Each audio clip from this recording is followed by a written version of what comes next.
going all right. Beautiful day here today. Only about 26 degrees, but still very lovely.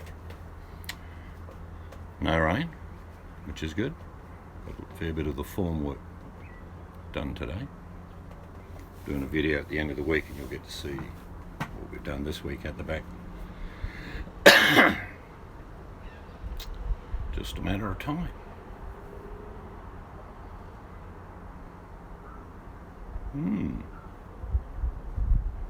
Neighbour's cat, how are you? Bush bush. No, it's a bit shy. Still to get that.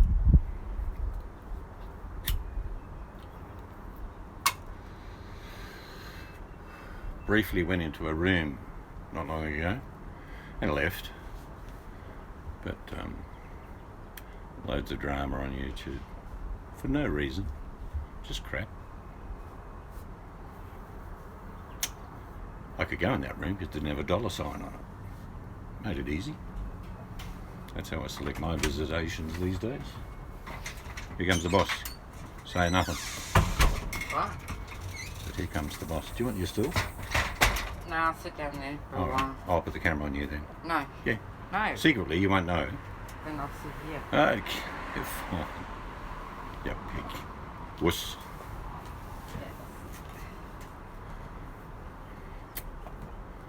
So we had lamb stew again tonight. Yum. I made a heap up the other day. It's good for about 4 or 5 days in the fridge, but we only made it about 2 days ago, so we ate it. My daughter just took the last bit of it for her lunch tomorrow.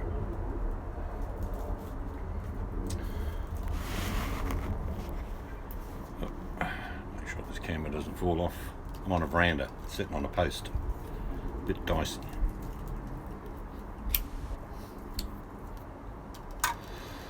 If a few of you come in, I'll take you out the back while there's a bit of light and show you some of the form work that's being done.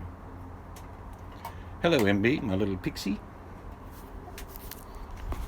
There's the other one down there, just showing you. You say hello MB. Hi.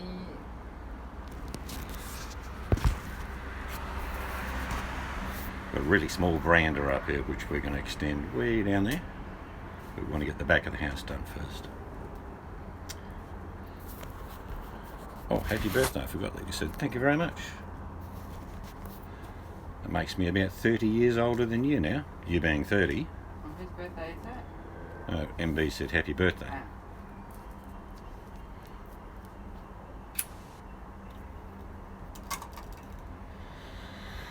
So where you off to? Has it choke on it? Wrong hole. Where are you going next, MB?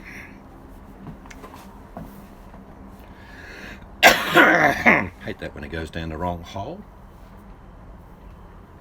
You're a very busy woman. You're always flying in and flying out and doing stuff. It's good. Keeps you busy.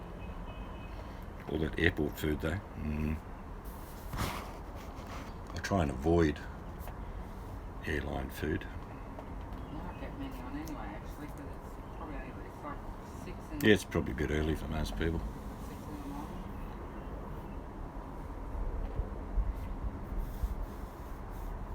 Off to Deutschland. So where do you mainly go? Is it Berlin, or there are a lot of other trading centres in Germany, I'm aware of that. Stuttgart, Frankfurt. Didn't really like Frankfurt myself, sadly.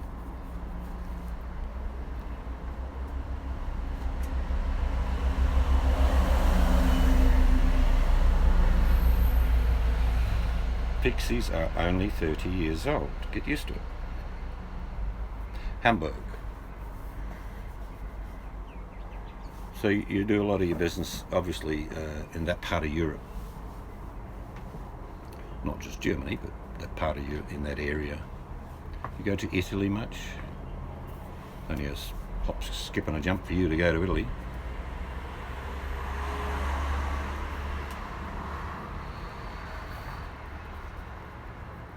Hello, Mary. It's 3 AM in Oregon. I like Oregon. It's one of the states in the US I've always liked. You haven't been to sleep yet? Well, time to go to bed soon. Or the sun's going to get you. It's 6 o'clock p.m. here. Yeah, 6 p.m. here. Just a bit after.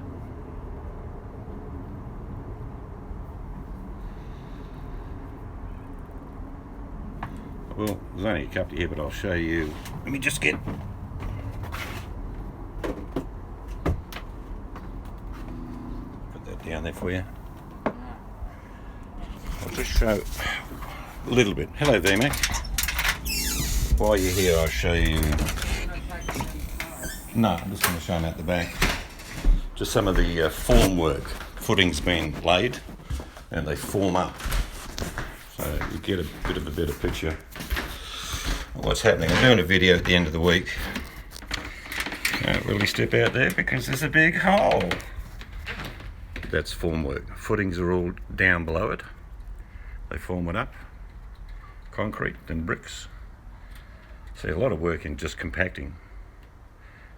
Hello, Vinny. 2 laps of my water on my 2 feet. That sounds good, mate. You'd have seen plenty of this stuff in your time, mate. We've got to get the plumber to come get those 2 bathrooms done down the back tomorrow before they do any more. Sometimes in building it doesn't seem like they're doing very much, but there's plenty of work you don't see.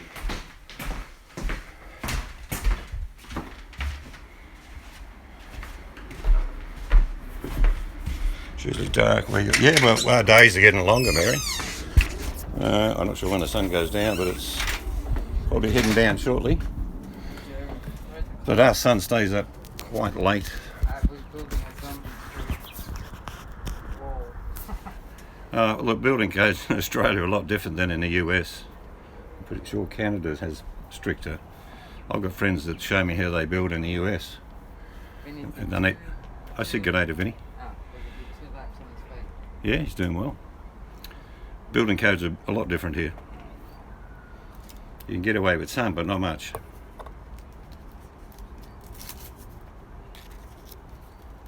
Hello, Monchichi.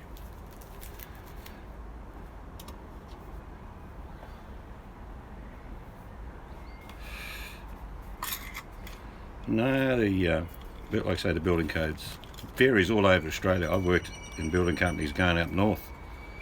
Trust me, there's another 40 or 50 grand that goes into the house up in a cyclone area than it does down south. But they do build them to withstand up to 300 km/h winds, and you build in a safe room as well. Hello, Mel.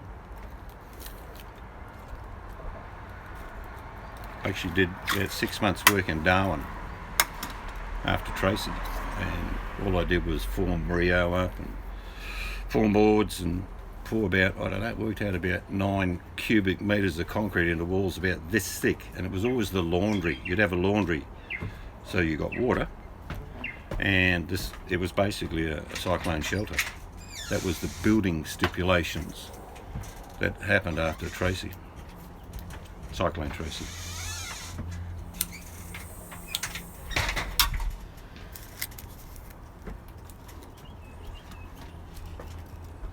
Did you want to have a drink? Or? Oh. Not sure. Yeah, you can make it. Oh, it's very kind of you. You can make it. I'll talk to them. Well, I will, but I'm just going to finish me Okay. stick. Bossy little bugger, isn't she? You can make it, she says. I'm old. You should make it. Well, It's not going to work.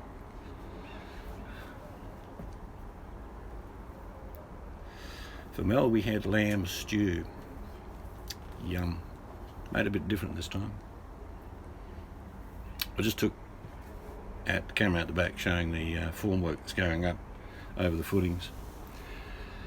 It's easier after the slab goes down. People won't be confused because a lot of Americans don't see buildings done like this.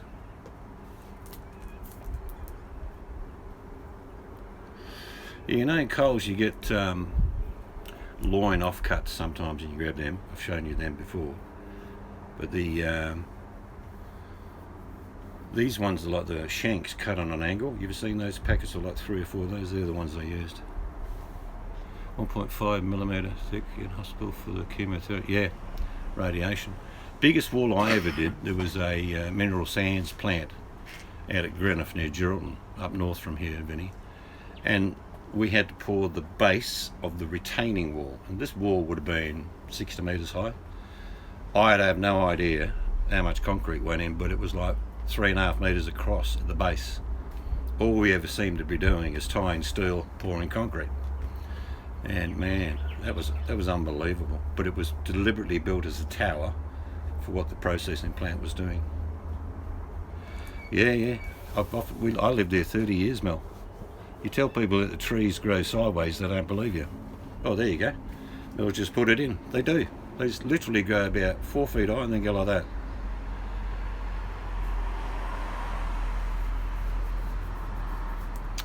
Yeah.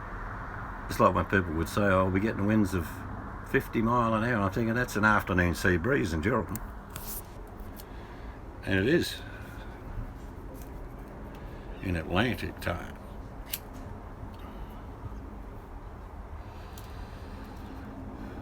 There's a massive difference in cost. Build the same house here where I am, and then build it, say, in Howthe, Port Hedland or Broome, and you'd spend another 150 grand on top.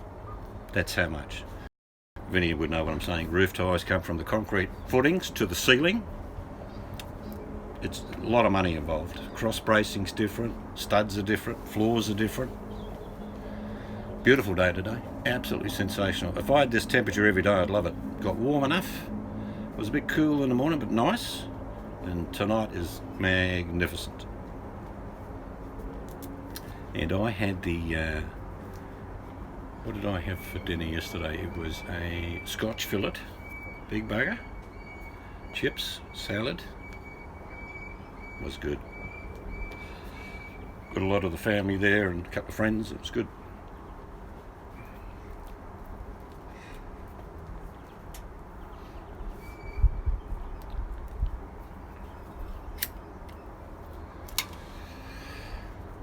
They're concentrating on the 2 bathroom additions we do. All the plumbing's in and lined up, but they've got to now set levels for shower waste, toilet waste, things like that. G'day, David. Here come the Maggie. Yeah, it's good walking around, Mandra.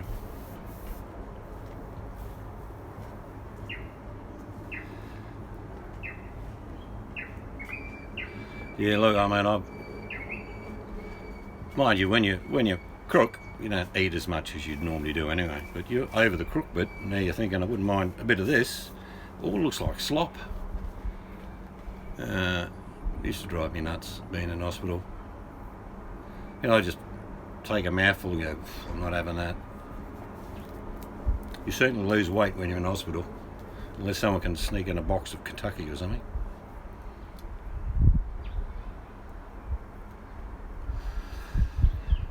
I mean, I know a bloke next to me said, mate, just ask for sandwiches.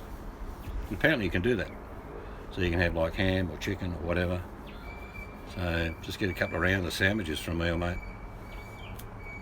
They can't refuse you apparently if you ask for sandwiches.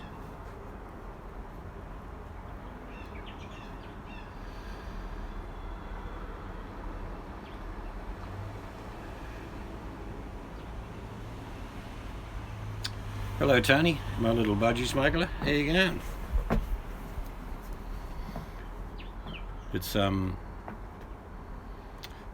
best time of the year here. You've got 2 times a year that are magnificent. One is at the end of winter. We don't really get spring, sort of goes from cold to warm. And then the end of summer. You get about 4 months a year, it's fantastic. Yeah, that's no good. Well, can't you get something brought in, mate? Seriously?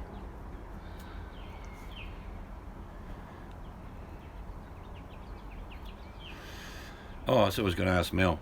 Did you, Mel, down the butchers, you know in Coles they've now got like a little butcher's window. They have it here, and I imagine they're doing it in all the stores.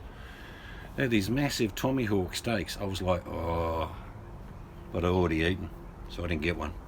But they're probably about, I don't know, 8-9 inches across, about 2 inches thick, and they've only got half the tomahawk. They haven't got the full bone. But they're selling them in Coles now, so that looks pretty good. I've been in hospital a few times and I wouldn't recommend the cuisine.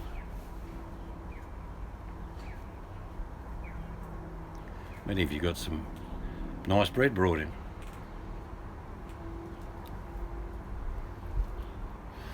Well, you can be eligible just to go for your day trips, mate, shortly. You would have already been explained that you can get leave at 8 and come back by 4 or something. A bit like a prisoner, on day release. Yeah, I used to let them go for a day.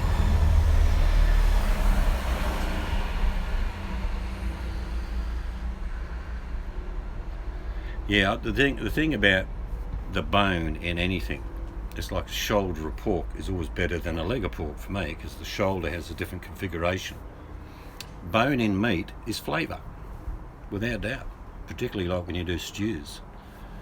These offcuts of lamb I had 2 days ago, they were big and chunky, like the forequarter of a if you can imagine this muscle part of a sheep, that part sort of cut in a bit of a wedge, and they just fell off the bone. But the bone adds the flavour, a little bit of gelatin, a little bit of marrow. Certainly, if you ever make stews and you cook with meat, don't be frightened to throw bones in. You can even, like I say, just make your own broth. Make sure you get bones that have got marrow in them, or holes in the bones, if you don't know what I'm talking about. Holes with the gunky bit in it. That gunky bit is flavour.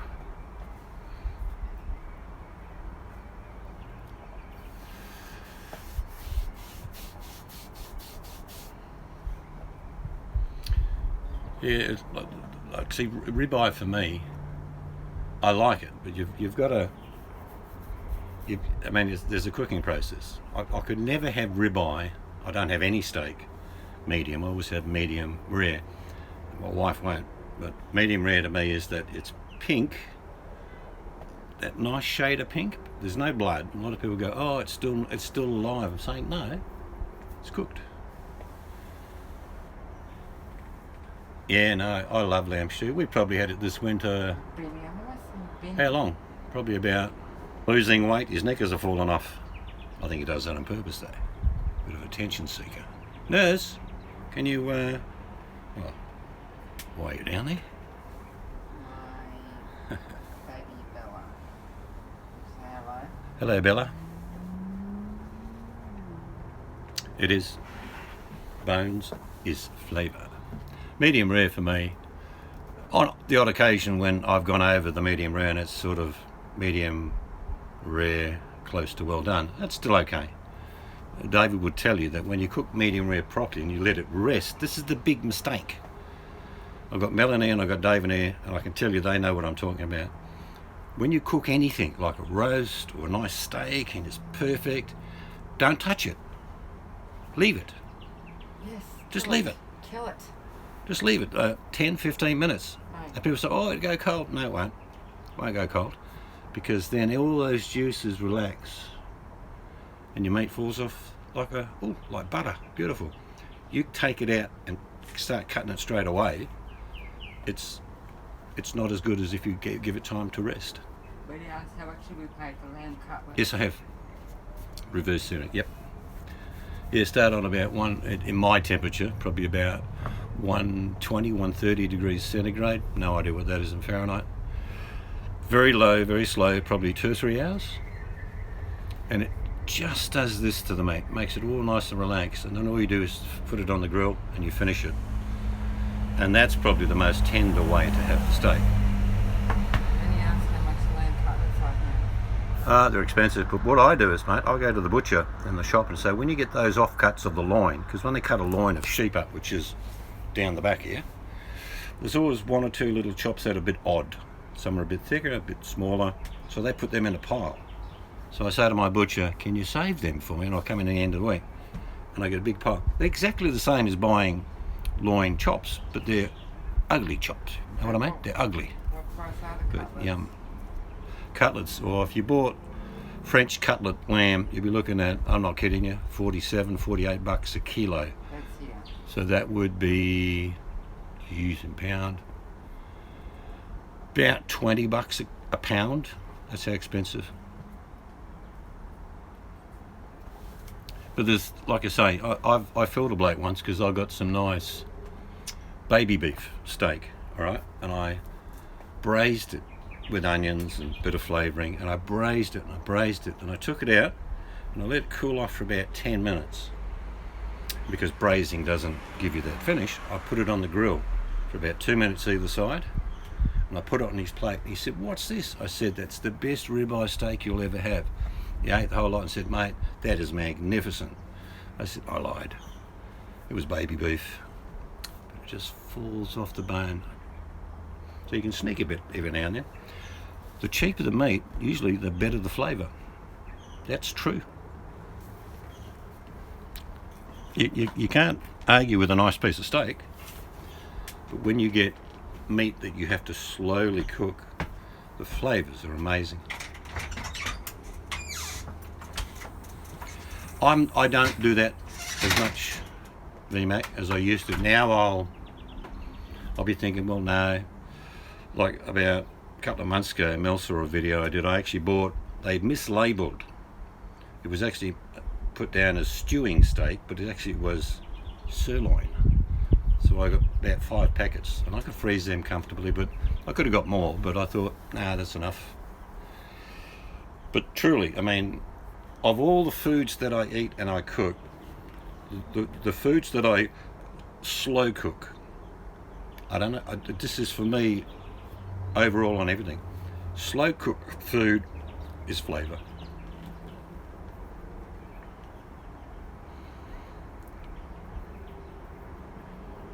I buy a lot of my meat from the butcher, but if I see a bargain, and I'm sure David does it, I'm sure Mel would do it, you can, what they call, dry your steak. And if you get like a tray and you get a little rack you can put on top, and you get some nice steak, you just put it on top in the fridge and leave it.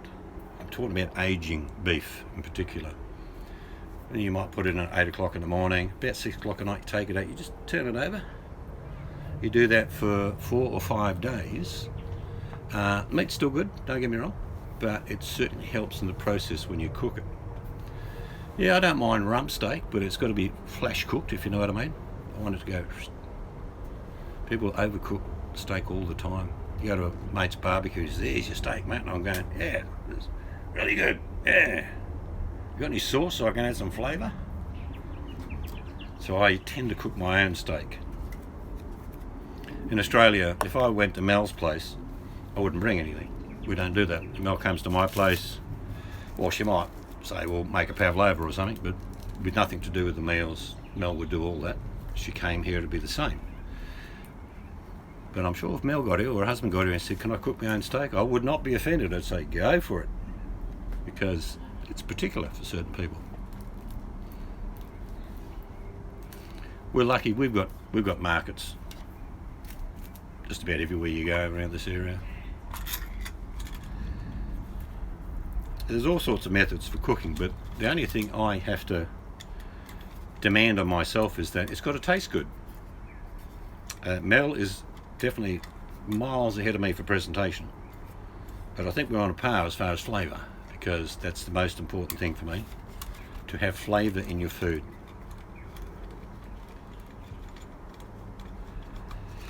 Oh, I don't like Thermomix. My daughter got one of those.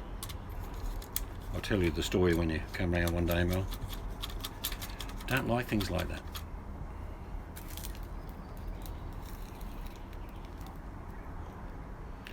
No, we don't go to Canning Vale. There's other markets. Most places you go around the area here, you've got to be out of the city a bit, and there's loads of markets. I've always gone to markets when we lived in Hobart. Hobart used to have a good market every weekend. It's more popular now. A lot of people, you've got to get a certificate if you're growing stuff and you're selling it, but it's not that complicated.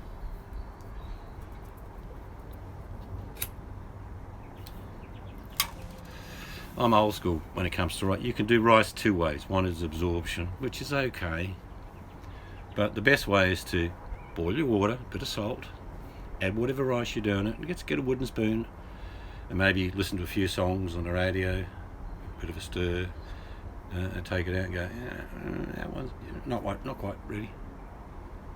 That's how I like my rice. I've had people with rice cookers and you get it on the plate and it goes bleh. It's like a bleh. I'm thinking, not real keen on that.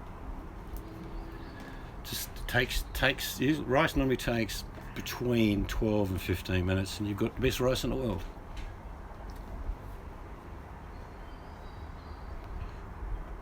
Yeah, I mean, there's. I'm trying to think of the cut of meat that the butchers keep for themselves. It's an odd piece of meat around the loin, but yeah, I mean, I don't mind slow cookers. Don't get me wrong. I mean, I for me, it's great, but I've got a lot of big cast iron ware, and trust me, if you've ever cooked with cast iron, when you get your whatever it is you're cooking up to a simmer, I have to turn the gas down so you can hardly see it. It's just a little tiny flicker.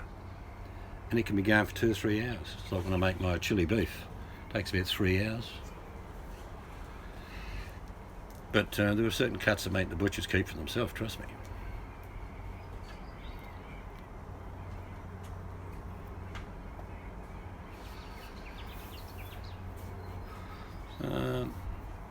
I'm not big on microwaves.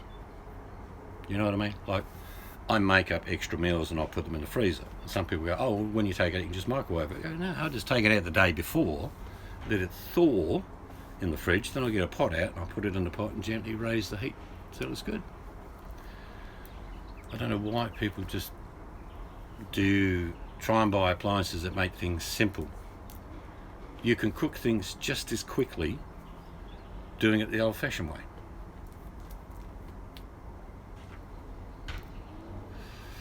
Oh, it certainly makes a difference with steaks, David. Like, you're well aware, like if you've got a fry pan in your kitchen and you cooked a steak, it's cooked. But there's something about cast iron that is overwhelming. The whole pan is hot. In a fry pan, a lot of the time, if you could take it infrared, you'd have like 2/3 hot and sides not as hot. Cast iron, however, heats independently equal. So you get that sear. I put my steak in a pan and I gently oil my steak. I mean, very bugger all. But then, boom, put it in the pan and don't move it. Just leave the bugger. 3 minutes later, flip it over. Do you like crabs? Not really. I grew up eating blue manners all my life. And crayfish. I mean, I've had that many crustaceans out of the ocean over my life that I prefer things just simply like prawns now.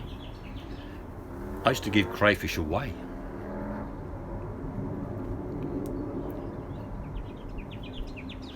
Oh, there's millions in Mandurah. Geraldton's the same. When I was a kid, you have to be careful because you get bitten by the buggers all the time. Actually, worse than getting bitten standing on their carapace. Bare feet. Not nice.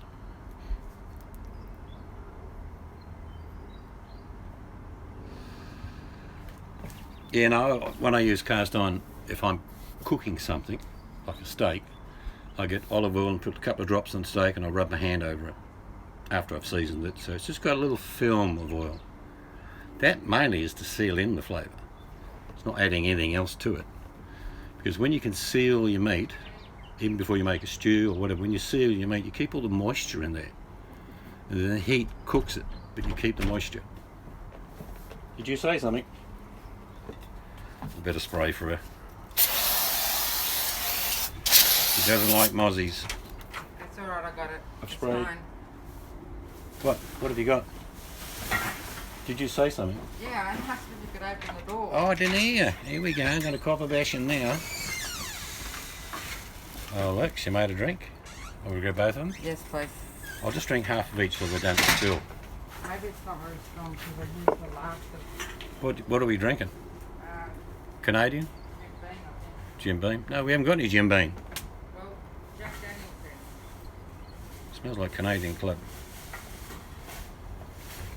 Yeah, when we lived in Mandurah, from this time till the end of summer, that's all they do is spray. Tons of the stuff. Where Mel lives is like an estuary. You've got the bay and you've got the town, but all around it there's all these little inlets. And it's a perfect breeding ground for mozzies, unfortunately.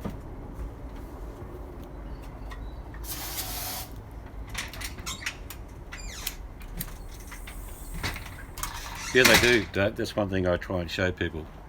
When I cook a good steak, it's usually a good 2 inches or 1.75 inches.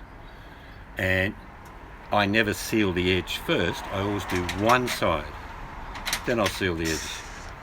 So I'm working in a pattern. Seal that bit, seal the edge, and then turn it over. I think if you seal one side and then just seal the other and then do the edge, you've got all that juice that it gets extruded. I'm up there shortly when it gets dark. So I don't know what creepy crawlies are down here. Oh, you're getting some Aussies, Mel.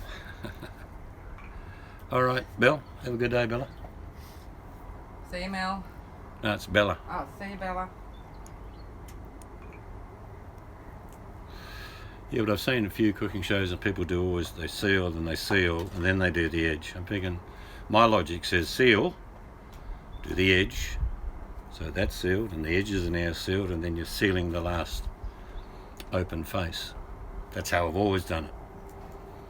And I'll have people saying, no, you got to do both sides first, but I watch as, you know, because it's unsealed, it starts to lose a little bit of moisture.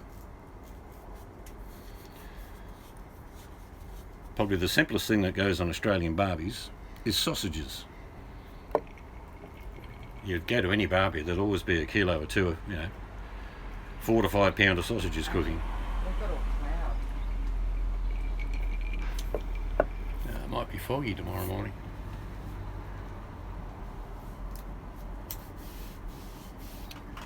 Yeah, but the biggest thing, my kids asked me, they said, well, I cooked it, but it was, when I cut it, it sort of got a bit juicy, and I'm saying, well, just leave your steak. If you cook a steak for 6 minutes, to give you an example, you should leave it for 6 minutes. If you're worried about it going cold, it's a bit thin, just put a bit of foil around it, just put it on the board, forget about it. Dish up the rest of your meal, your veg, or whatever you're doing, because you allow the tension in the meat, because it's cooked, to relax, and then you get a nice juicy steak. Hey, Danny. Hello, Danny. Danny would know about steak. She's from Texas. They cut half a side of a cow off, call it a steak. Oh yeah, sausages. I think everyone would buy at least 2.5, 3 pound a week. That would be eaten by a normal family. Probably a meal for most families. Oh, it's really good, Danny. It's great. Lots of family. We can't put anything on YouTube because the family's in it. No, grandkids, kids. It's good. No, I won't put that on YouTube. But I won't put any of that on YouTube. Got a nice big steak, I'll tell you that. I've got a gift coming from the kids. They ordered it, but it never arrived in time. Don't know what that is. I haven't, tell Danny I'll check my email shortly. I haven't actually had time to check my email. I think she can hear you. Oh, okay. Been busy with the family, Danny, but I will check it later on.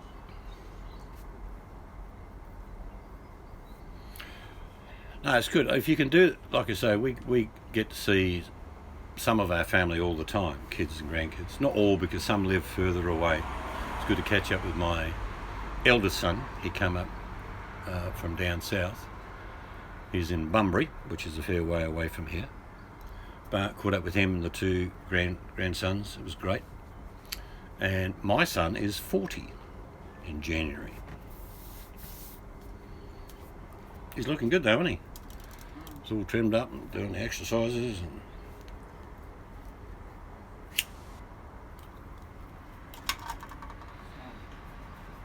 Oh, for goodness sake. what's wrong? I'm trying to show Mel's comment and I keep nearly timing her out. I think she's not taking her medication. I'm not sure. Have another drink. Yes, I did tell Thank you, Mel. David. Birth canal day, yes. I told you what Mel said. Being cheeky. Well, at least I made it to 60. A lot of my mates never made it, unfortunately, through circumstances. It's amazing when you think about it. When you get to a certain age, you turn around and think, oh, half of them are gone.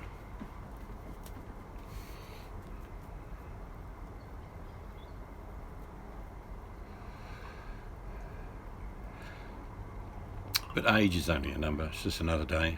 It's how you live in your life, and if you're loving your life and having a good time, and no matter how old you are, we only get to kick, scream and shout for a certain amount of time. Don't stop doing it.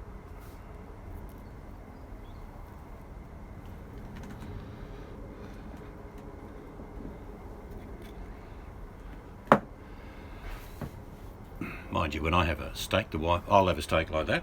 Not all the time, but I like a nice steak. Wife have a steak like that. She has a tiny one. Not big meat eater.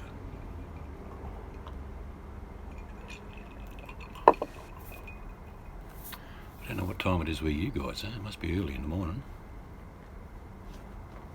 The Benny's going well. That's good.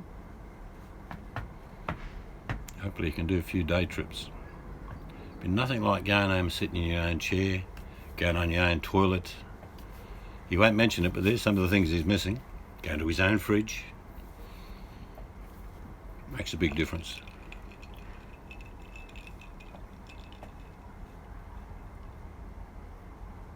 You don't eat steak. My kind of girl. Yeah, she might not have heard me then. You just tell her I'll check my email shortly. Just been busy with the kids. Yeah. Mr. Ganger said she'll check the email shortly. 13 more years to go. It's just round the corner, David. Oh, she's getting dressed on your live Danny? stream for work. Danny, obviously after you make that statement, what are you wearing?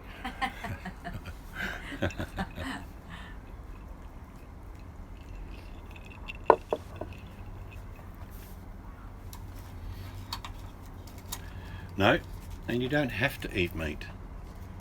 We seriously, during the week, meat probably is 2 meals. Love soups, broths. Okay. You want to come talk to the people? I'll go inside for a sec.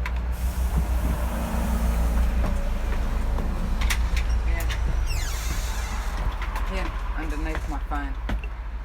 You don't want it? Yeah, do mine please. Oh, Right, what can we talk about? Talk about seeds while he's not here, huh? What do you want? What do you want to know about seeds? Ask me a question and I'll tell you.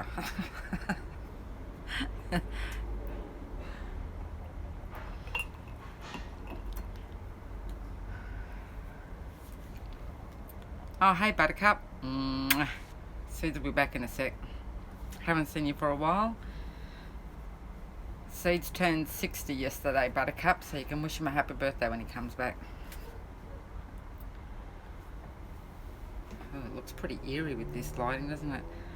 I tried a veggie burger once. Yeah, actually, Coles, what we call our Coles supermarket, they sell a nice veggie burger. I have that sometimes. It's yum.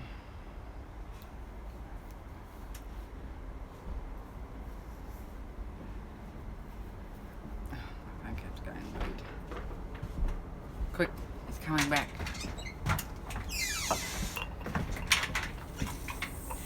hey, you not your drink off. Yeah, I was thirsty. It's not very strong.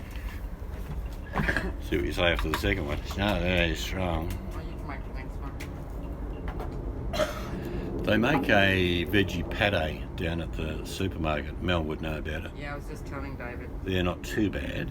Buttercup's there. Hello, Buttercup. 60 is only 40. I think 60 is still the same 60.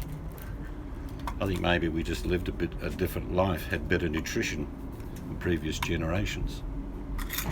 None of my family used to play sport. I played sport all my life. And so did all my kids.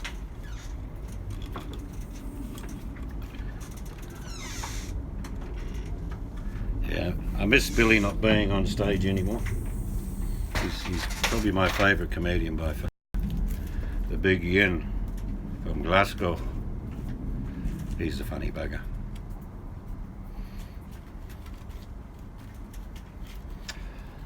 Yeah, I've had all these different lentils and black bean burgers and what's another big one that they use? Chickpea. I tell you what is a nice soup. And amongst you who know how to cook soup will know what I'm saying here. Leek and chickpea soup. Just those two ingredients.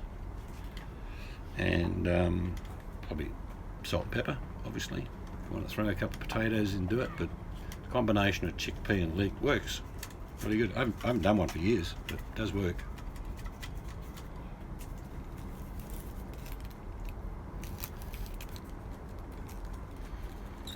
Even the most simplest soup you can make is potato soup. Don't need any bacon in it, you can just have potato, onion, garlic, but carrots if you like. But you eat dairy products, VMAC, I guess? Cheese, cream, milk, butter.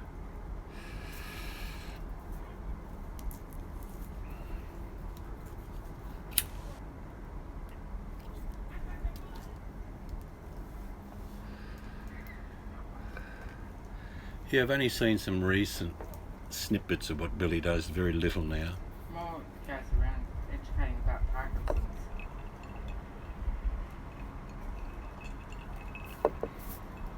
I mean, Parkinson's has got quite a few people, let's be honest. Even before his death, Robin Williams was diagnosed with Parkinson's as well.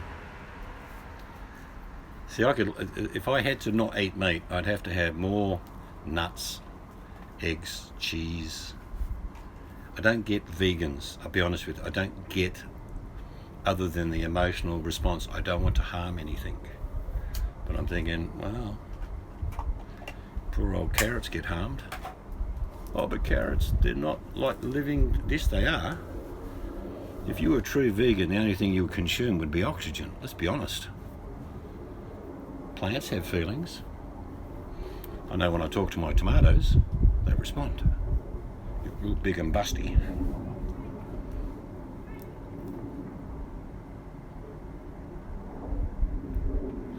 Yeah, I could live comfortably on vegetables, eggs, cheese, butter, bread.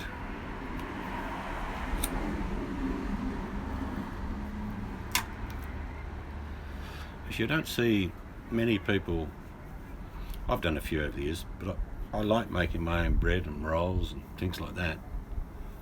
But not many people do.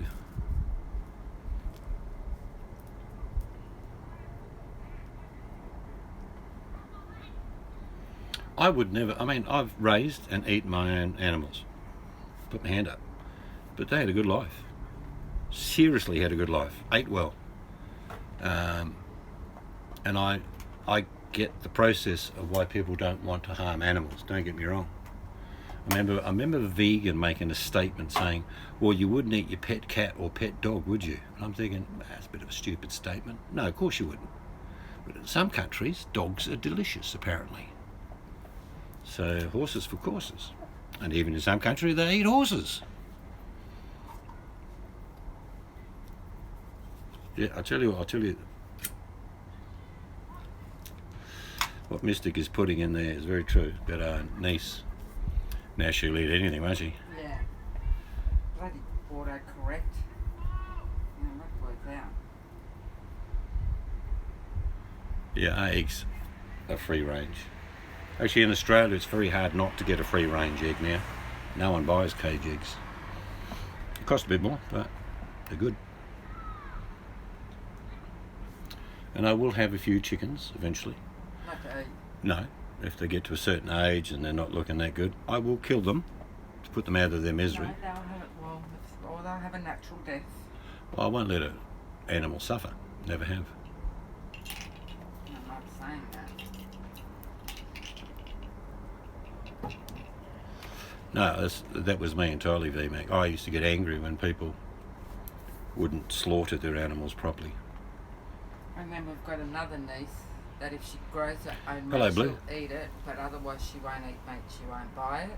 Yeah? She Yeah. won't eat meat when she's in a restaurant. That person we looked after a farm for a while, for a couple of weeks, remember, she was the same. Yeah. She raised goats and meat chickens and chicken layers, but she would eat all them, but wouldn't buy anything from the supermarket.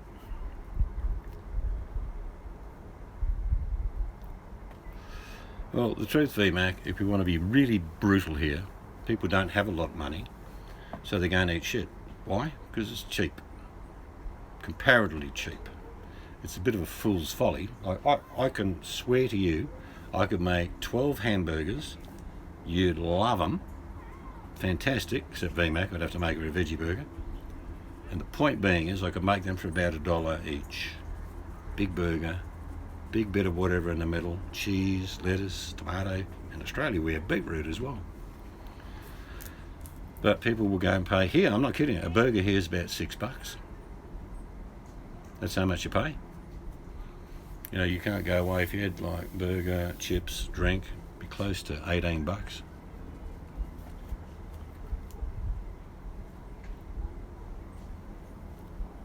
And how you going, Blue? Things turned out a bit better for you now?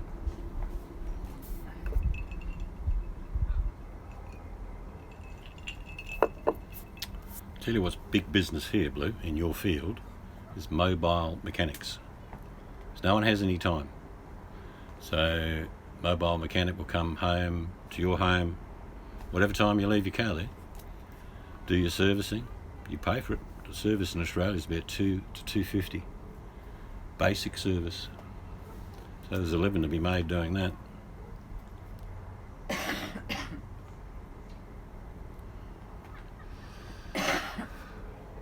Yeah, no hormones aren't allowed here.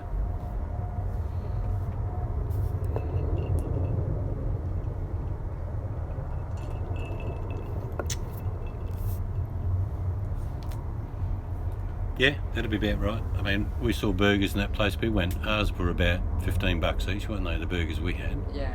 But there's burgers there for 30. Oh, at that burger place? Yeah, even more. Well, you just need a section visa, Blue, which will allow you to come to Australia because you're a mechanic, and you would be allowed 2 years minimum with an extension and with the option of becoming a citizen if you don't do any misdemeanors or crime while you're here. Australia's always screaming out for... Why don't they have mobile mechanics in the US? I don't know. Do they have mobile mechanics there, Blue? You could start your own business. Yeah, basic service. My daughter and son-in-law get theirs done every, 3 months? Yep.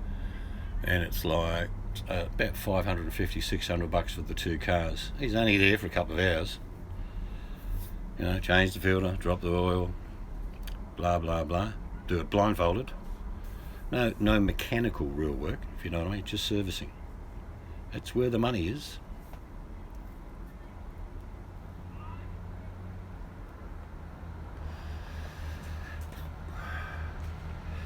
We were at 92 the other day. We loved it. And I seriously, I'm not bullshitting. We were out in the garden and I had my jumper on. And I said, it's a bit warm. It's nice. I would take 90 to 95 every day. We have quite low humidity during our heat though, so it's probably a big difference.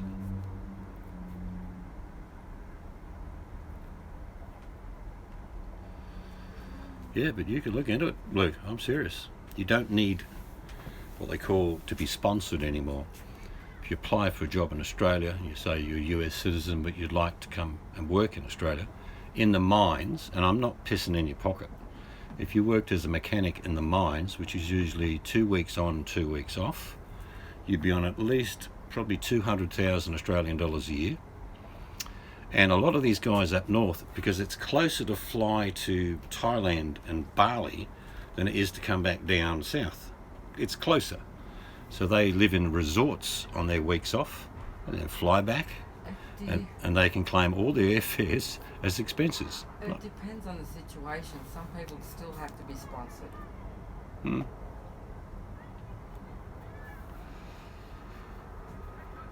No, but you can certainly apply to work in Australia, Blue, and you can, after a set period, claim citizenship. I know you probably wouldn't like the idea of free health,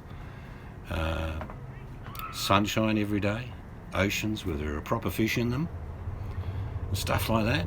He doesn't want to leave US. It's comparative. If you're earning $200,000 a year, Blue, and you're spending $100 a week on groceries, that's okay. That's $5,000 out of your 200. It's not too bad.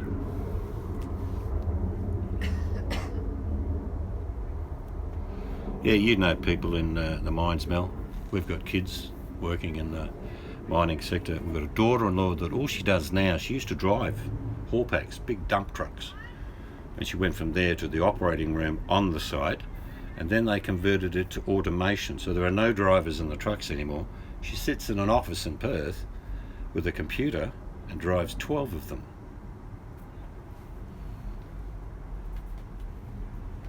She's on big money. Even if I went as a cook. What's that? I'm probably missing. You could live like Link. Live like Link. You could go live with him. Yeah, come over to my place, Blue. I've got a nice big double bed you could share. It won't feel cold during winter, trust me. You share it with Black Kitty. Yeah, Black Kitty. Where are you? Bloody Waffles has taken the kitty to his room again, I know. Using it as a hot water cat.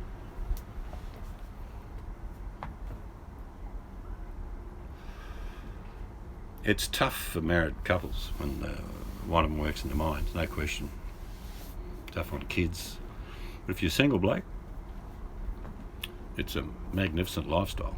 I know we've had people here that come over here for about 5 years, and of the good money they'll save about $100,000 a year, and they go back to the US or Canada with $500,000, and they're set. Bit of property, not bad.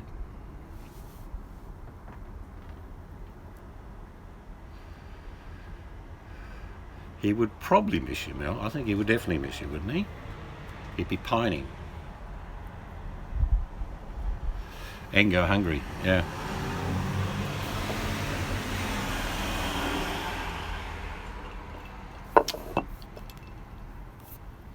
But there's some, we've got a bit of a boom happening again now. I think it was a 30% increase in production in the last year, which means a lot more jobs. Is what your staple foods for the week would be, like bread, milk, cheese, veggies, things like that. Because I'll do the video, and what I'll do is if it's like $3 a pound, I'll convert it from kilos, you know what I mean? Like if I bought 2.5 kilo or 4 kilo bag of potatoes, that's £10. It's not going to be much rain, Mel. It's only going to be a whisper. No, Mel, we don't want any. I'm forming up form boards. I don't want any rain. No, we don't want none.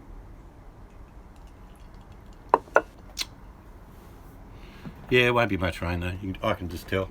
If anything, I was saying to Mrs. Knight, we might get some fog in the morning.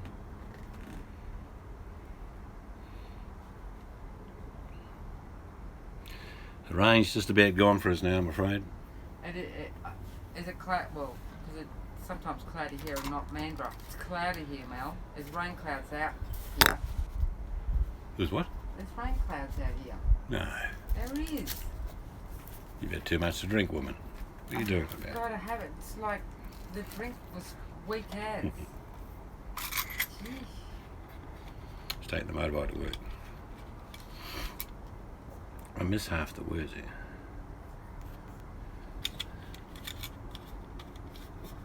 I deliberately avoid most of the people on YouTube now. No, it doesn't. Yeah, it is sort of blue, but we don't go from winter to spring. We go from winter to summer. Like the first week of spring here was close to 90, 95 degrees. But then a week later it was down to like 60. So we have that intermittent burst of warmth. But we've got another week of indifferent weather. But then it's fairly good.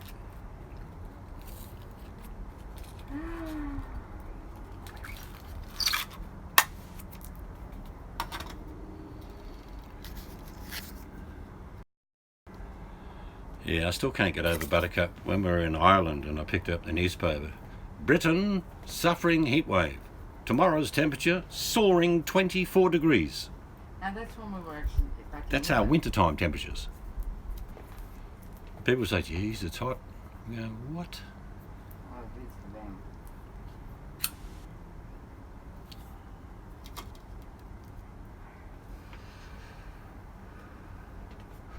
What's the average cost for rent of a 1-bedroom apartment there?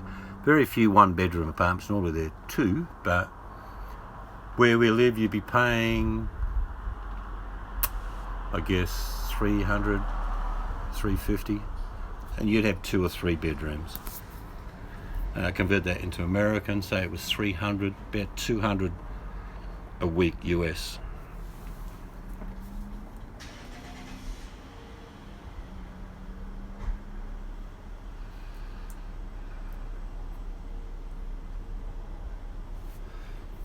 A lot of Aussie homes have insulation. We're big on insulation, and we're big on solar panels too. But yeah, it could be 100 degrees outside, and without the air conditioner on, it's probably about 70 inside. Alright, see you, Mac. See you there, Mac. Have a good one.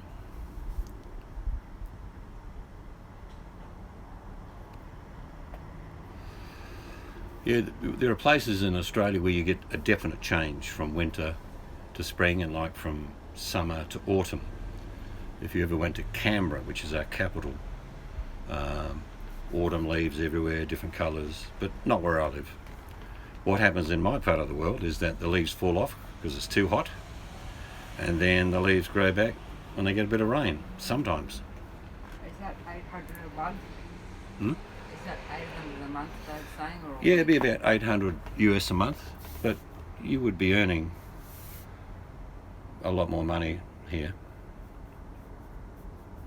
I knew a Canadian who was over 50. He ended up working in the mines, and he got, like I say, he got about 80 grand a year he saved for just a couple of years, and he went back with about 160 Australian. It was about the same. Canadian and Australian money is always about the same. And he bought property and everything he needed. Yeah, I lived in weather like that, Mel, up north in a Marble Bar, bloody 50 plus degrees. Hmm. Yeah, we get old people die here sometimes, mainly through, sounds weird, the cold. Australians aren't used to the cold. When it's like minus just a bit and they can't afford a heater, they get flu and all that sort of thing. But the heat, most Aussies are used to the heat.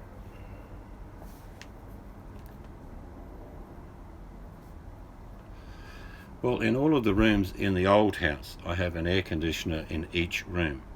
It's independent. So when we're in the lounge, we just use the lounge reverse cycle air conditioner either for heat or warmth. I mean, when I say heat, we only put the heat on 18 degrees. Any hot than that, I couldn't sleep. And in the summer, we have it on, what, 24, 25? Yeah. Yeah. And they cost bugger all to use. If you've got a massive air conditioning system and it's all going at the same time, you can't be in each room at the same time. Even with the big extension, only the dining and living area will have a big air conditioner in there, independent, but all the bedrooms and the office will have a separate air conditioner.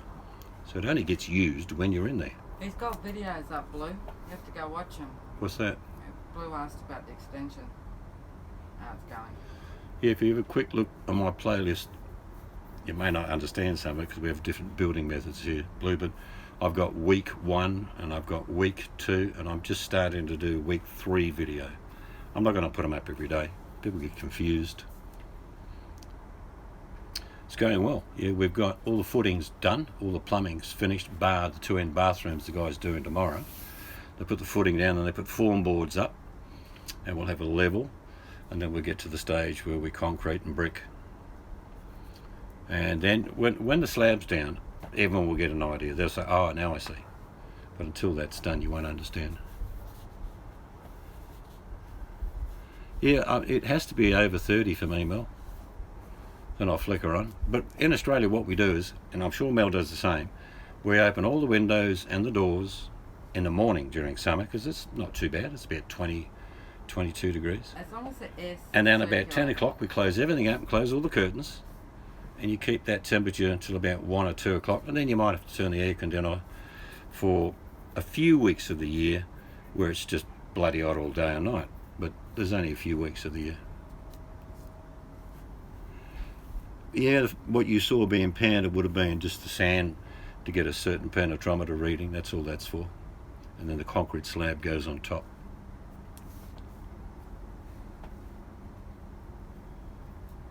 There you go, Buttercup. There's an advantage of having menopause. Inbuilt heating. Yeah, it's not fun in summer though. Yeah, a lot of us in Australia will either go in our pools or we'll go down the beach. If you're smart, I always just take my kids down the beach about 6:30, 7 in the morning in the middle of summer, and we'll be gone by about 8 or 9 before the real sunbeams hit you.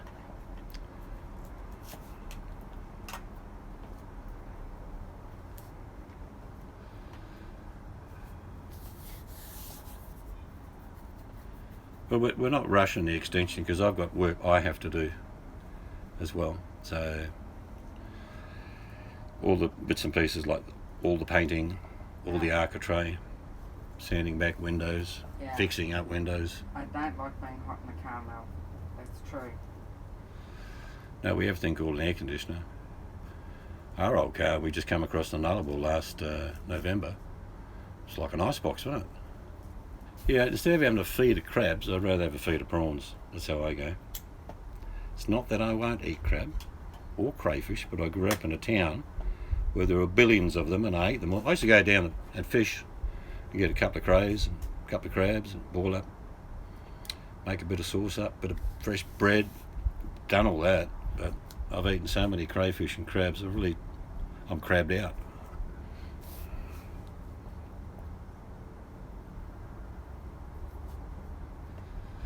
And there's something special about prawns. I love prawns. Yum.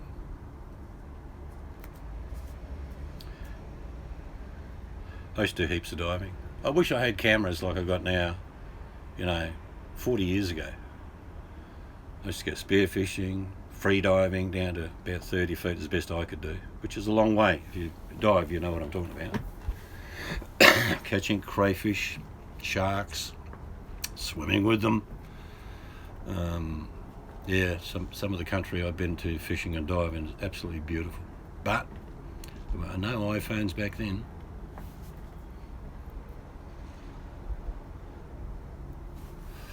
See, Buttercup, if Mel wanted to and sent her husband out each day into the ocean to go and pull his 2 cray pots, her husband can bring home 8 crayfish a day by law.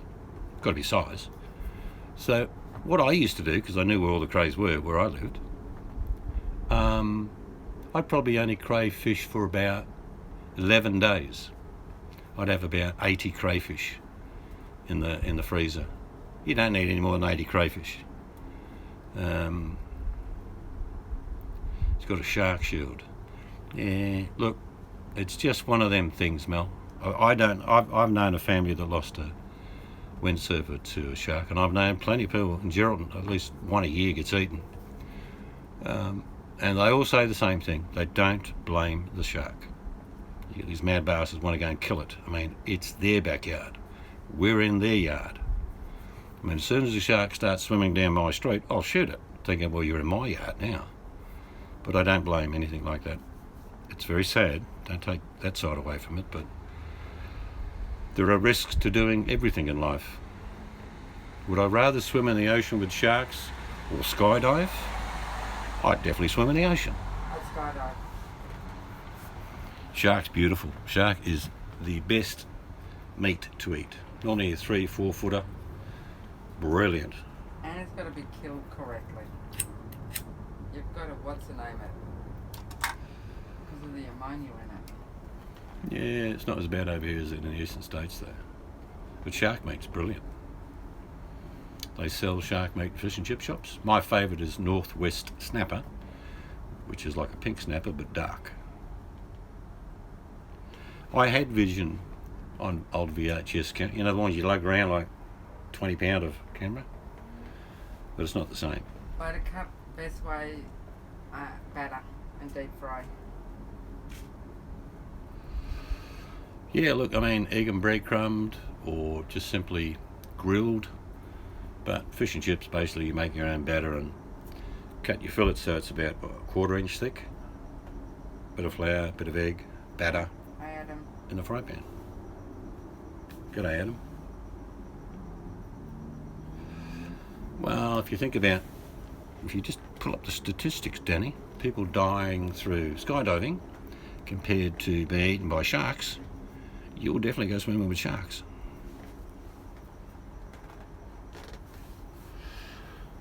Yeah, we got we've got so many sharks. I've caught tiger, I've caught blue, wobbegong, which is a funny looking shark, but it's probably about, you get them up to about 6 feet, but around about 3 foot, and they got a big cartilage down the back, so you just fill it off either, and you just roll the fillet off either side of the fish. That meat is unbelievable. Yeah, snapper's good. We're spoiled here. We've got reefs all around, so we've got blue bone, snapper, all the fighting fish, if you want to call them, swordfish, marlin. But I like snapper or Norway snapper, or we get what we call coral trout. They're yum. But we're spoiled here because all our fish are ocean going, and particularly reef fish. You wouldn't go hungry here.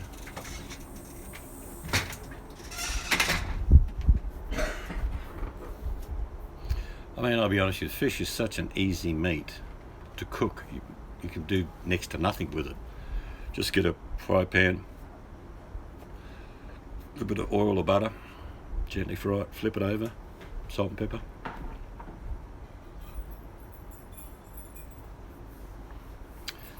Yeah, and I'm not keen on jumping out of a perfectly good plane, unless the plane wing fell off. Hello, my good friend Thinking, how are you? You pull it Boxes from here. the front. Oh, you want to get the box? You pull from the front. It should Well, I've got to move to do that. You didn't have to. Thank you. She's getting out her little box to sit on. I've tried croc, a bit like fish.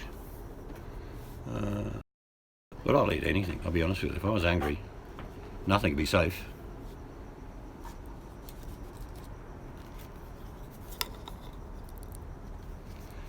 It's funny that, Mel, isn't it? I've had people that, my daughter's a bit the same, and her name's Mel too. She would say things like, oh, I don't want that, but I'll put it in a bit of batter. She'd go, oh, I love that.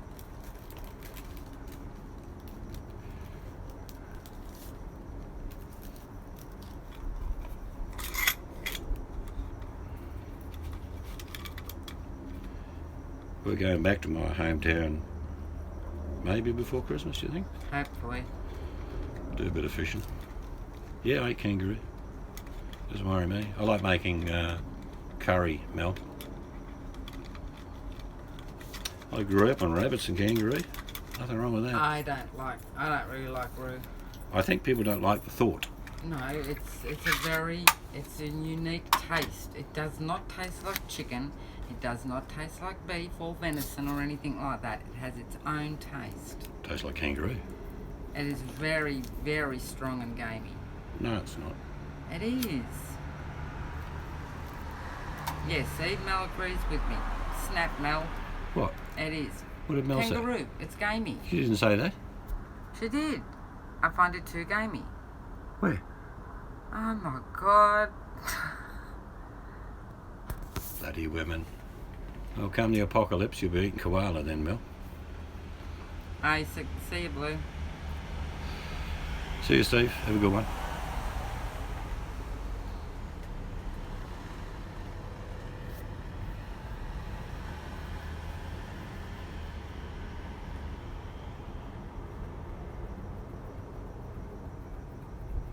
Like I say, I mean, crunch time, I would eat anything.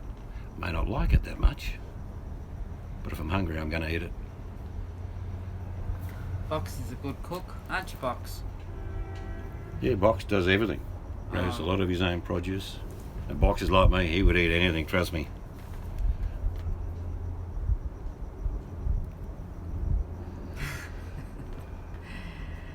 I'll cook you some kangaroo one day, Mel, and you will think it's beef, but how I will do it to tame you is I'll marinate it in a little bit of a curry base, and then I'll put it on skewers and I'll put it on the barbie. I'm with you, Box. I reckon everything would taste good if there's nothing around. So you've eaten bear, Box?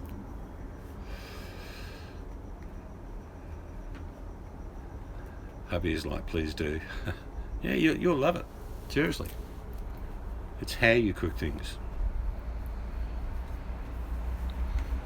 I think on occasions the bear would like to eat box, but it hasn't had that opportunity yet.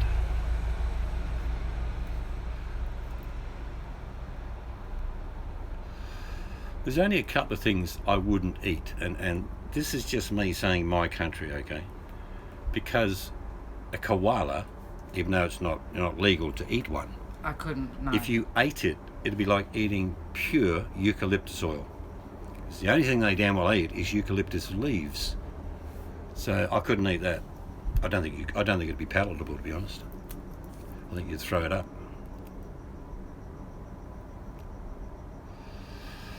Yeah, bungee. I'd probably do bungee for fun, but I wouldn't jump out of an aeroplane because I know there's a rope attached to my leg.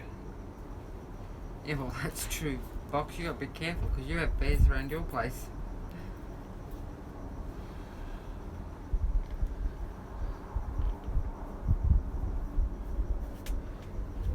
Oh, look, Dave, if times got tough, I'd hold the lid up, or you hold the lid up, and I'll find something to eat for us.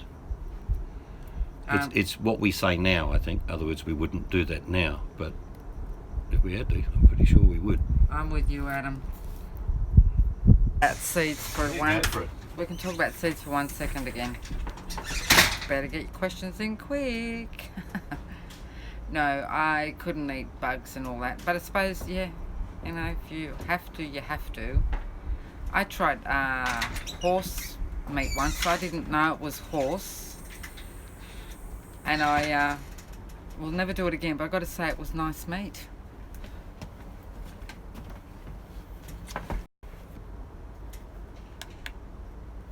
Nice. Yep, that's on.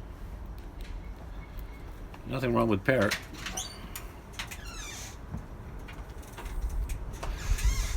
I was an apprentice plasterer when I was a kid, and I went out bush to Three Springs. We had to live out there. We were building 3 big sheds and laying the concrete as well.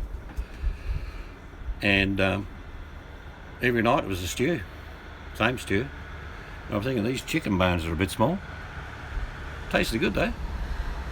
And when you cook a pink and grey galah, from my experience, the meat is a bit pinkish, which I found a bit strange, but true. Pink and grey galah. There's a bit of meat on them, obviously. These people made all their own pickles and stuff. That's what got me going as a kid, actually. They took me out the back and showed me all their preserves. Anything you can imagine was in brine, from meat to veg to everything. And they grew all their own food. But you know, there's even things Aboriginals won't eat. You know, we call them goannas. But I'd eat that. But you've got goannas, and then you've got, Mel will know what I'm talking about, you've got the ones called parentes, Mel. Aboriginals will not eat them. Mel has a confession. The black one, like black goanna. Yeah, not much of a bird though, Mel. Salt and pepper quail. Yeah, it's got a distinctive taste. They normally put a bit of jus on it, add a bit of a kick. But no, yeah. So, like I say, I seriously would eat anything. See you, Box. See you, Box. Nice to see you, my friend.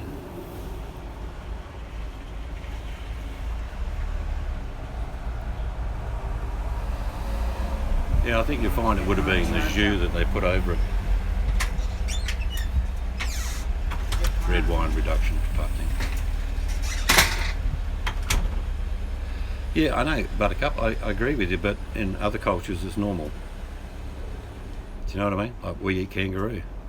Japanese think we're awful for doing that. They eat whale, and we think they're awful for doing that. North Koreans eat anything because there's nothing around, so they'll eat dog and cat.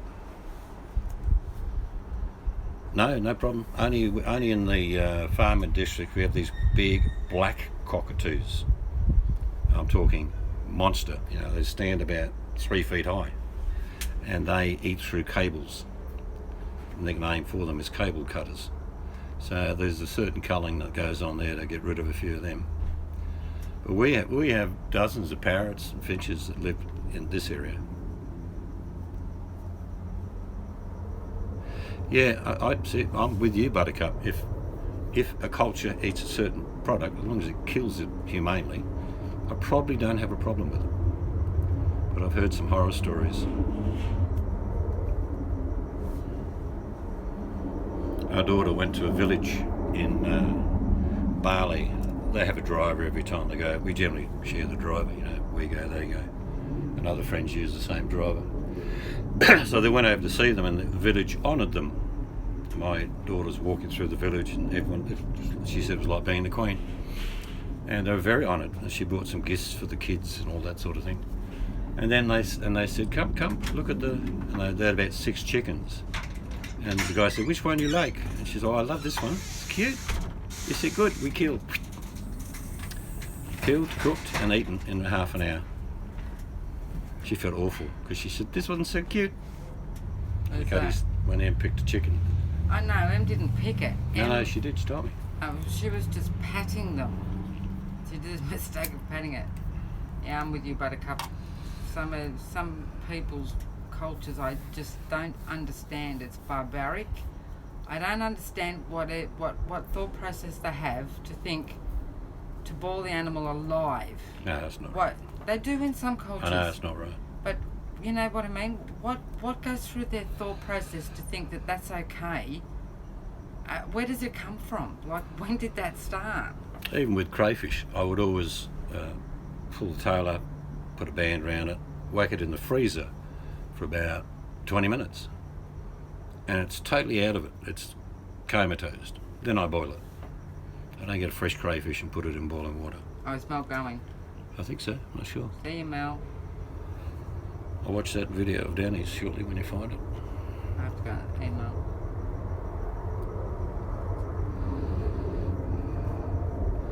Yeah, we just don't understand the thinking behind it. It's abhorrent for us. But like I say, we had in the 80s people in Japan were screaming blue murder that Australians ate kangaroos. Yeah, like, lobster's nice, but I've had so much. I really don't want to see another lobster. I could walk off this time of night in a reef, and I've got about 4 or 5 places where I used to live up north. And I could walk out to a reef and go, oh, I don't want that one. Well, that one's a good one, I'll have that one. Pick up my hand, put it in a bucket. Crayfish. How many do we need? We need 3. There's 3 of us, right? We get 3 of them. No problem catching them. But after years and years of eating them, it's like, eh. You know what I mean? Suppose all you ate for years was bacon. No, that's a bad analogy. Yeah, I could keep eating bacon. Yeah, exactly. But some type of food, you'd probably think, yeah.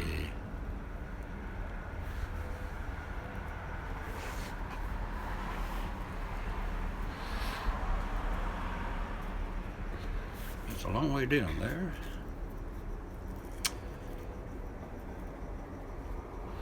Yeah, I suppose you could if you haven't had much. Like, our seafood is That was my mum's unbelievable. favourite lobster. Even where Mel lives, there's good fishing just off the coast and off the rocks.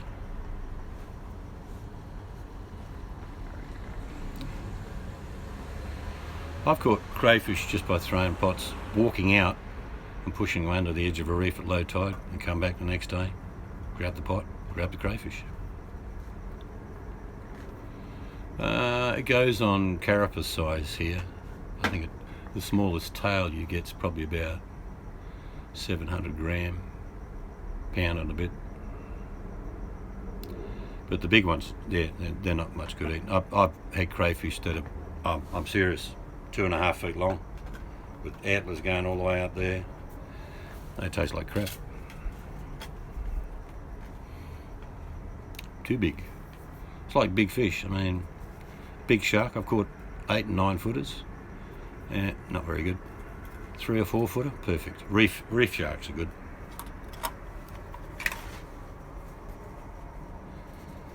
But I suppose it's like what you're not used to. Like if you came around here and I had some kangaroo meat and some shark, you'd probably go, oh, I'm not sure.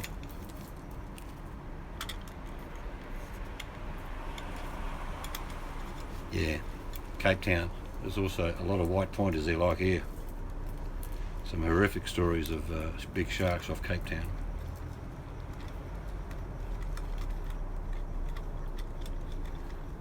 But like I say, if you had to eat something because there was nothing else to eat, you'd eat it. You may not like it. Trust me, if the crops of the planet were wiped out and only so many of us survived, and all there was mainly meat and mushrooms. I think even the vegetarians would end up eating meat. See, for me, things like that, I have nothing against people that are vegetarians or vegans at all. I just find the vegans a bit weird, is that they do it by choice. But if that choice is removed, there is no choice. All right, Danny, have a good one. See you, Danny, and I'll go and check I'll watch the your video shortly. Yep. Don't work too hard.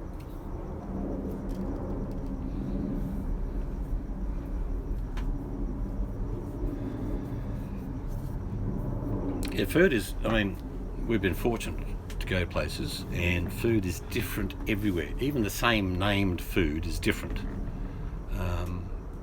But I'm always willing to try wherever I go. Would you eat another human if there was nothing else? Well, no, because there is always an alternative. We've forgotten that most of the food around us we call weeds. A lot of them are edible. There are fish. What about that plane load of soccer players? Mm-hmm. When that, because of where they went down, it was snowing. They reckon they couldn't find food. Yep. They drew straws or something. No, the dead were eaten. Yeah, well, had they said, if I die, eat me. But yeah, no, I know there's alternatives. I know a fair bit about my own country's wild food. There's plenty. But wouldn't eat another human? Not really. But like I say, you know the biggest thing, Buttercup, and you're a bit of an old parrot like me, is knowledge.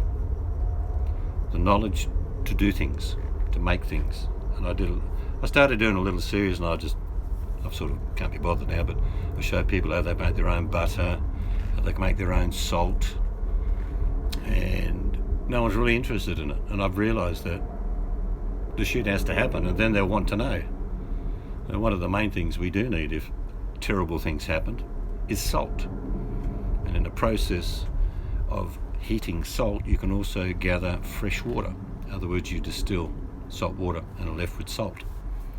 So I'd eat bugs. I'd have no problem eating bugs at all. Yeah, that's true, Adam. I'm with you. I ain't gonna eat bugs, I ain't gonna eat humans. But we really, in our modern worlds, we eat too much anyway. And we don't eat to how we've evolved. Me and Adam go back 1,000 years. We may still be hunting and gathering, and we might catch something, and we'd eat a lot of food that day, and maybe a lot of food the next day, and then we couldn't fit any more in. We probably wouldn't eat for another week, and that would be normal for us. Oh, just like some of the animal world. Yeah, no different. That's how we evolved. We didn't have a breakfast, dinner and tea. It didn't happen. We had wisdom teeth for a reason. Yeah.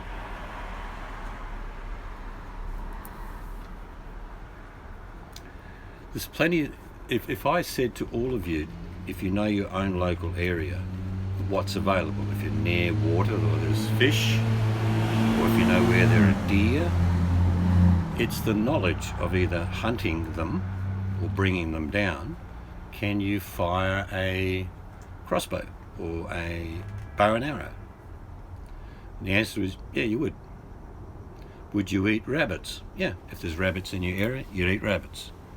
Gophers. On dryball, Adam. What's that? He saw some lady chowing down on dryball. Okay, must have been some pills involved there. Because that'll kill you with the lime.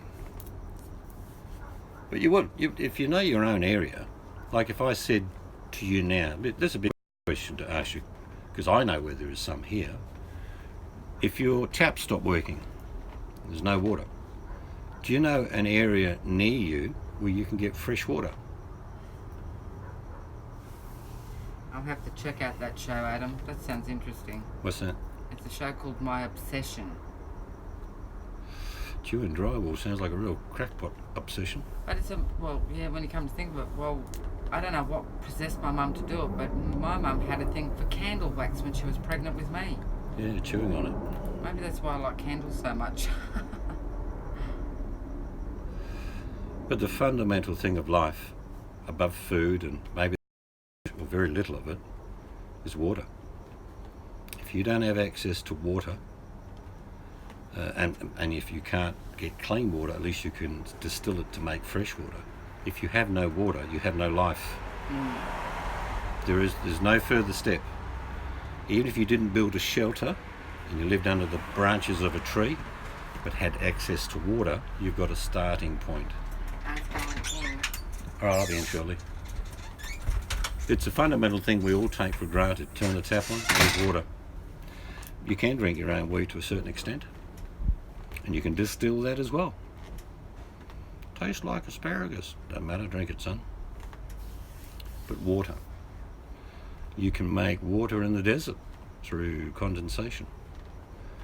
You can make water by wrapping plastic bag around a big branch of leaves, tying them up, let the sun do the job, osmosis takes place, you end up with water. Might be a bit tainted with whatever type of tree you're taking it from, but if you have no water, you have no life. That's it. Doesn't matter whether you've got 10 sheep, you got no water, they're going to die. You got no water, you're going to die. It's a fundamental, but we all take water for granted. And in parts of this world, there have been wars fought over water for thousands of years. And people go, oh, that doesn't sound right. It is right, believe me. Countries have been invaded to make sure they maintain a water supply.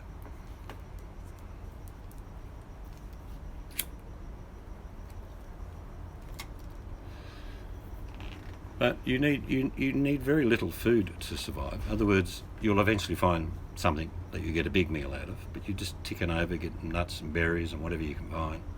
It's not enough, but it's keeping you going. But if there's no water to drink, you have no future.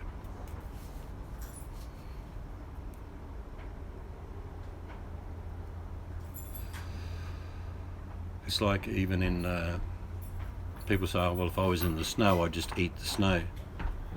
You wouldn't survive. Unless you could boil that down into water. You're just eating snow. There are more calories consumed in converting the ice to water. And your body eventually couldn't keep up. All right, Buttercup, you have a good one. I promised to get another computer. I've got a computer, but it's on the way out, so I'll be getting one shortly, and I'll invite some of you, like Buttercup, up on a panel. But I won't have big panels. There'll just be 2, maybe 3 people. I used to watch a show called Naked and Afraid. Adam, did you watch it for the knowledge, or just have a good look?